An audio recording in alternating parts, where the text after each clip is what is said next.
Katatapos ko lang mag-gym at ngayon ay nagluluto ako ng adobong, ano ba to? Salmon, yung mga ulo ng salmon. Ayan, tapos nilagyan ko siya ng okra.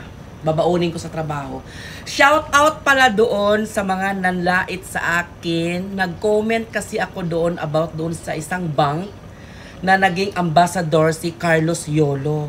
Tapos marami daw withdraw ng ganito, bla bla bla bla, maraming ano. Nag-comment lang naman ako ng ang OA nila. Yun lang naman ang comment ko, wala na.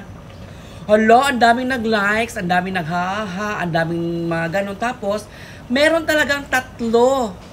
May tatlo talaga na nag-ano talaga sa akin. Yung isa, hoy, shout out Fatima. Nandito ka sa Singapore at nagtatrabaho ka dito. Hindi ko alam or bilang katulong dyan sa may bidok. Ano ang pakialam mo sa profile picture ko? Inaano ba kita?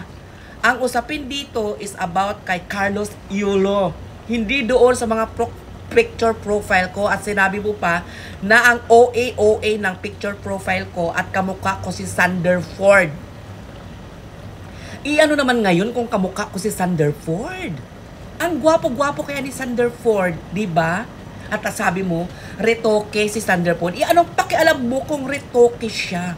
Ako, original. Ang ibig sabihin, ginaya ni Sander Ford yung mukha ko? Ganon? Tapos sinabi mo, hindi ka nanlalait sa akin, pero may salamin naman kami sa bahay. Yes, may salamin kami at may salamin din ako sa mata. Kitang-kita ko naman sa pagmumukha ko, ti. Hindi naman sa pagmamayabang. Ang ganda ng horma. Ang ibig sabihin, gawa sa pagmamahal ang pagmumukhang ito. Iyang pagmumukha mo, gawa ba sa pagmamahal yan? Parang pinaglihi ka sa kamyas. Parang pinaglihi ka sa sama ng loob o kaya sa sama ng panahon. Ang tsaka mo, te. Bilog na bilog ang mukha mo na parang bilao at takip ng kaldero. Hindi talaga ako nanlalait ng mukha ng mga tao, bi. Kasi ang pagmukha ng isang tao ay gift yan galing sa Panginoon. Hindi ka dapat manlait sa pagmumukha ng ibang tao at hindi ka manlalait sa mga picture profile dito sa Facebook dahil may kanya-kanya tayong kagustuhan, may kanya-kanya tayong trip. Ngayon, be, kung naimbyer na ka na dyan sa pagkukuskus mo ng kaldero at pagkukuskus mo ng inuduro dahil katulong ka, wag ako, te. Wala akong pakialam, hindi ako nalalait sa mga sa mga katulong dito sa Singapore. Dahil trabaho nila yan at marangal na trabaho. Pero dahil nilait mo ako, abate. Ibang usapan na yan. Ang sarap na niluluto ko, oh. Kahit na-imbier na ako ngayong umaga, masarap pa rin yung luto ko. At ikaw naman dyan, Fatima, shout out sa'yo. Ayusin mo yung pagtatrabaho mo, ha? At sa picture profile mo, may nakalagay dyan na, anak mo ba siya? Talaga? May nagkamali sa'yo? Hindi ko nilalait yung anak mo, te.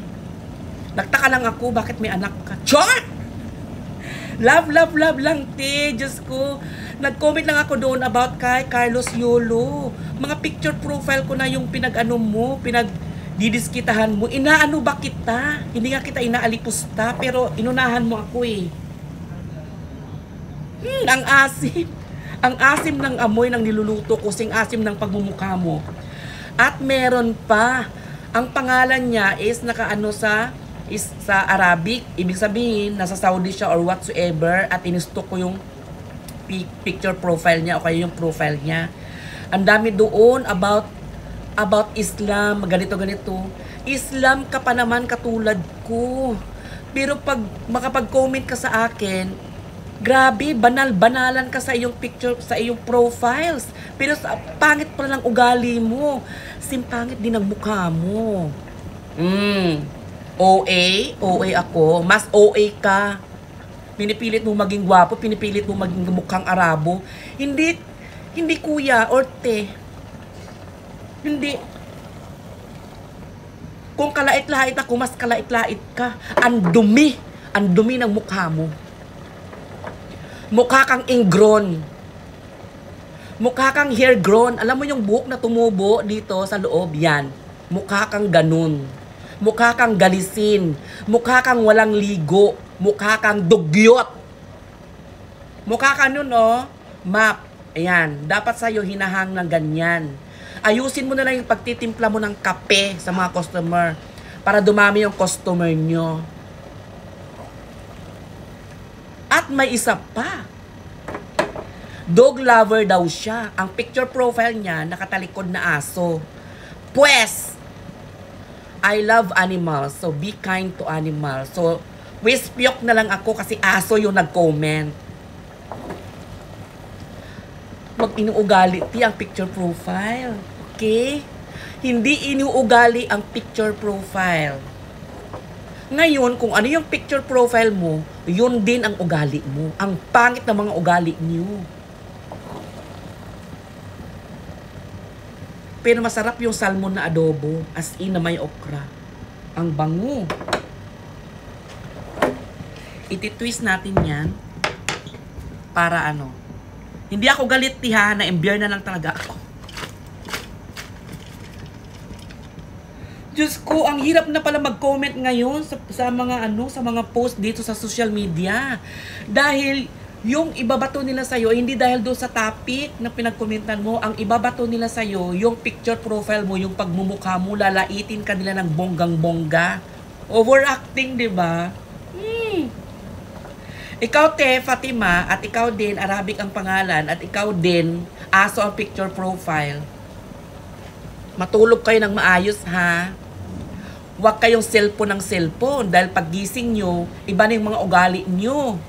At hindi inuugali ang picture profile, ha?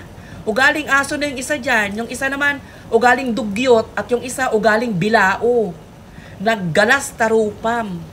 Kala-kala pinasikig. Pinasikig. Kala-kala bigao at pinagro-rupam. Nakangingisit ka pa.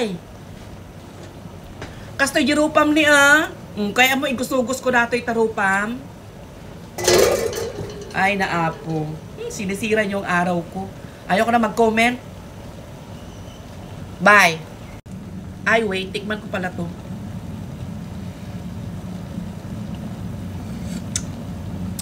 Grabe ang sarap. Super sarap talaga. Bye.